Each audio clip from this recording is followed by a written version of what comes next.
I was reading about how there is this arbitrage opportunity, the price distortions between the London and New York, creating this kind of opportunity. So traders will buy cheap in Asia and Europe and selling it at a premium in the United States.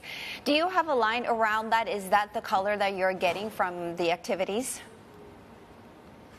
Yeah, that's absolutely right. And it's interesting because this is driven not by the presence of tariffs, but by the possibility of tariffs. Of course, once tariffs come in, talking here about copper, then it's a known number, it's a known quantity, and the market simply prices it in.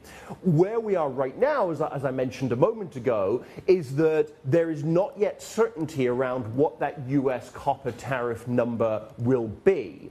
And therefore, there is an arbitrage opportunity where traders can take untaxed metal, particularly from Asia, as you say, where most of our stocks are, ship that to the United States and aim to land that to get that onshore before the tariffs come in. And in that case, the trader will then hope to bank the amount of the tariff, because when the tariffs come in, you would generally expect domestic prices to rise to reflect that tariff burden.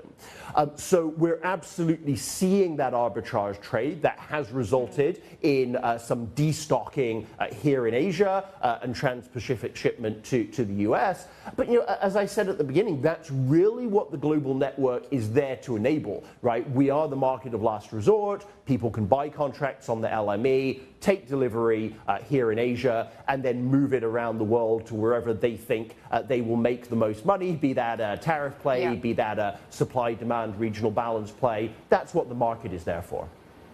Let's talk about competition between exchanges, because there was a report this week, I believe, suggesting the Shanghai Future Exchange is considering opening its domestic futures contract to foreign investors. Is this going to mean more competition for your company or not?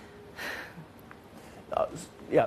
So I think when one looks at global exchanges, of course there is competition, but there is also the opportunity for cooperation and mutual growth. Because actually, if I look at copper, copper is an exchange, is a contract that trades with us in London, it trades in New York, it trades in Shanghai, and we see a huge amount of arbitrage business between those centers. Each of those contracts is slightly different. Ours, as I say, is a global contract. The other two are more regionalized in where the delivery happens. And so I think all the exchanges and the trading ecosystems and the end users benefit from that arbitrage trade, which brings prices into line and reflects regional specificities, as we've just discussed in the context of the US tariffs.